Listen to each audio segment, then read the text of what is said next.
ఈరోజు ప్రజాస్వామ్యం ఎంత కుంటుపడుతుందో ఒకసారి కూడా గమనించాల్సిన అవసరం ఉందని కూడా తెలియజేసుకుంటా ఉన్నాం. ప్రజాస్వామ్యంలో ఒక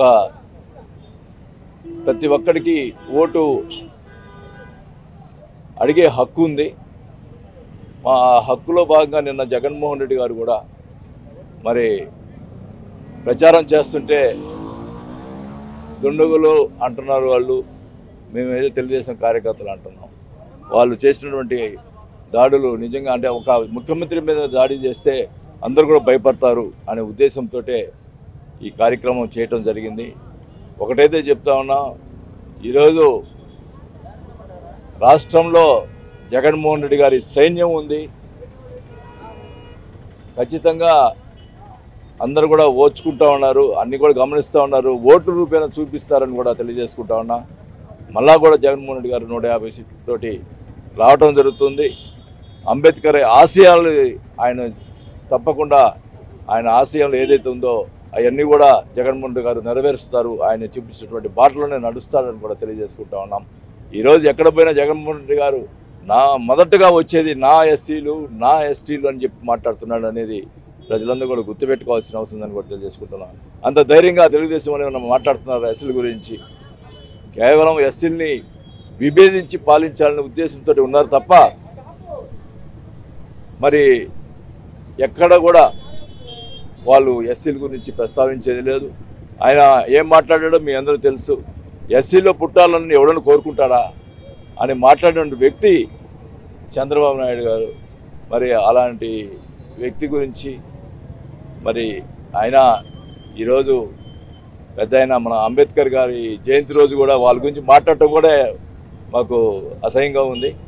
ఏమైనా కానీ అంబేద్కర్ యొక్క ఆశయాలు అందరూ కూడా ఆయన అనుసరించి అందరూ కూడా ఆయన ఆశయాలని ఆయన్ని చేసి చూపించిన బాటలో మనం అందరం కూడా నడవాలని చెప్పి కూడా కోరుకుంటూ మరొకసారి అంబేద్కర్ గారికి నా నివాళులు అర్పిస్తున్నాను.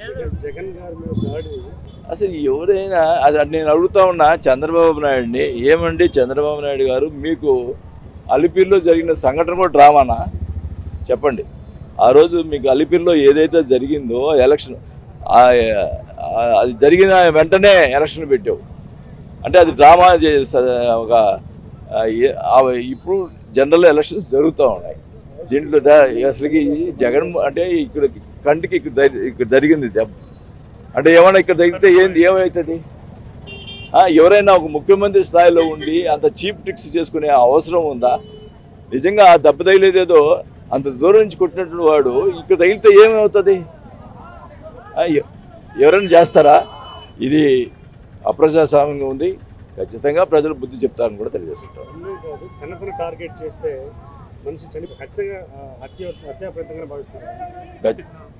ఖచ్చితంగా దాడి ఇప్పుడు ఒక సీఎం మీద దాడి తినటువంటి ఆసామర్షి కాదు. అది అంతా ప్లాన్ ప్రకారం జరిగిందని కూడా మేము భావిస్తాను. అవన్నీ కూడా బయటకు వస్తాయి, ఎవరు చేశారు అనేది కూడా బయటకు వస్తాయి. తప్పకుండా ఆ బయటకు వచ్చినప్పుడు తప్పకుండా చర్యలు తీసుకోవడం జరుగుతుంది. ఇవన్నీ కూడా బయటకు వస్తాయని కూడా తెలియజేసుకుంటా ఉన్నాం. మన ఒంగోలులో కూడా మా కోడల మీద ఇది చేయడానికి ప్రయత్నం చేశారు.